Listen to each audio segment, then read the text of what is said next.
stroke is a disease that affects the arteries leading to and within the brain. It is ranked as the second leading cause of death worldwide. A stroke occurs when a blood vessel that carries oxygen and nutrients to the brain either ruptures or is blocked by a clot. When this happens, any part of the brain that stops getting blood and oxygen, those brain cells die. Here's 2 important things to understand about stroke. 1. 80% of strokes are preventable. 2. A stroke is an emergency situation, and the faster a person receives treatment, the better the outcome. The acronym f.a.s.t. is an easy way to remember signs of stroke and what to do if you think a stroke has occurred.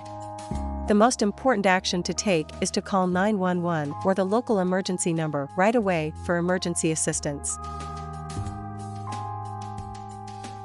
Think of the following when you suspect someone of having a stroke. F is for face. Ask the person to smile and check if one side of the face droops. A is for arms. Ask the person to raise both arms.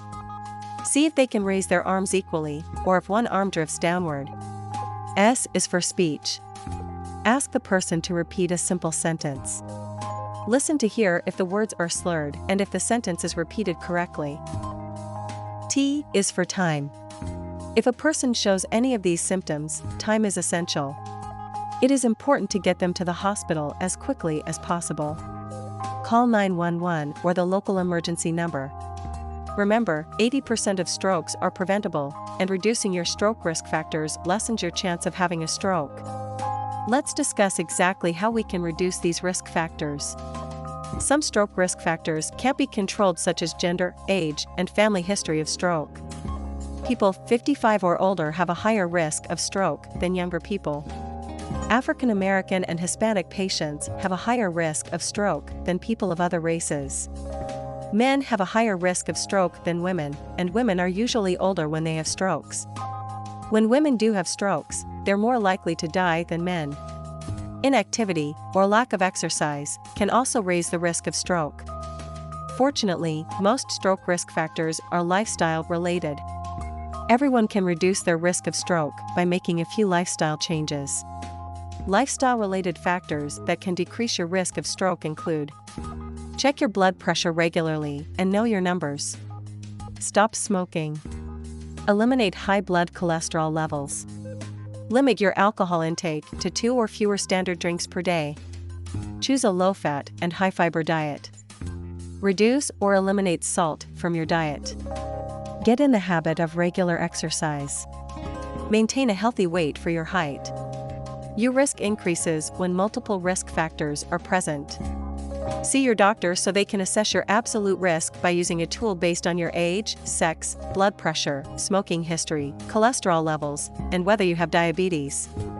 Your physician will also consider other factors such as heart or kidney disease.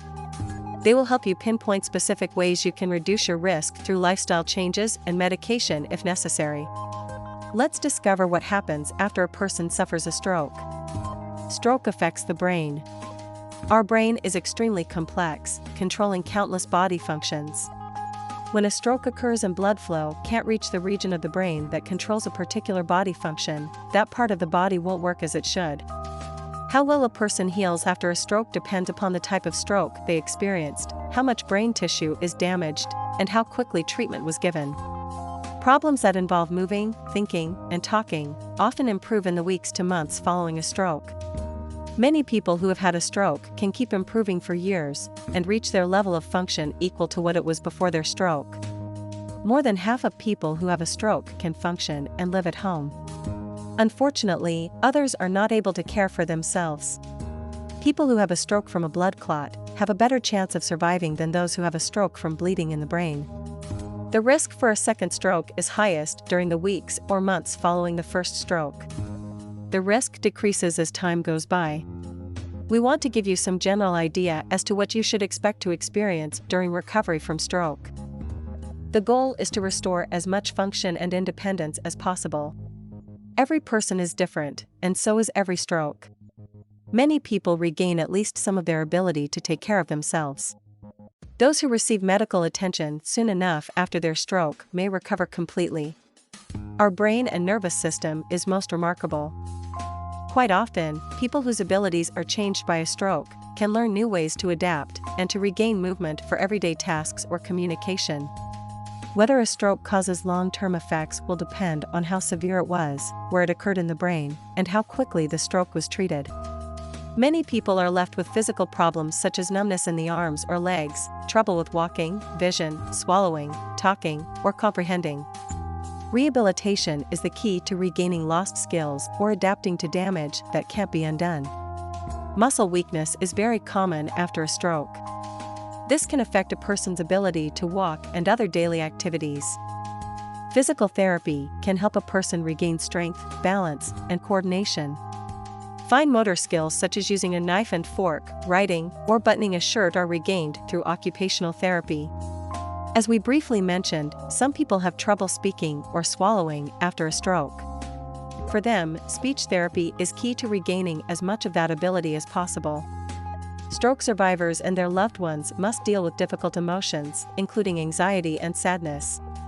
If these feelings start to affect your daily life, a psychologist or mental health counselor can help you manage these emotions and to monitor for signs of depression, which is common after a stroke.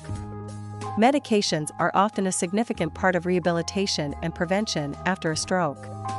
Conditions such as high blood pressure, diabetes, high cholesterol, or heart disease will be treated, and if your doctor deems necessary, will prescribe medication to treat them. People at high risk for recurring stroke may need to take medicines to help prevent blood clots. Stroke rehab begins right away. In fact, it begins 24 to 48 hours after your condition has stabilized. Early, personalized therapy helps improve your chance of recovery.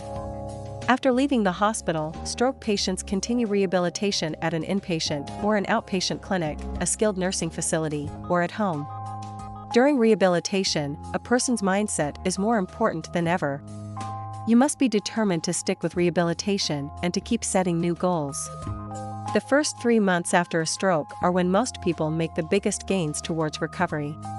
By continuing to set new goals and participating in therapies every day, you will continue to see improvement, even years later. We have enjoyed bringing you another video, and thank you for watching this to the end. The tips and suggestions mentioned in this video are for general information purposes only, and should not be construed as professional medical advice. If you are over 40 and are concerned about your risk for stroke, it's important to consult with your physician to ensure that you have a clear understanding of your personal situation from a medical or mental health standpoint. If there are a particular health or wellness subject you would like to know more about, leave us a comment and we'll be happy to put together a video. We hope you have learned something helpful. Please subscribe to our channel.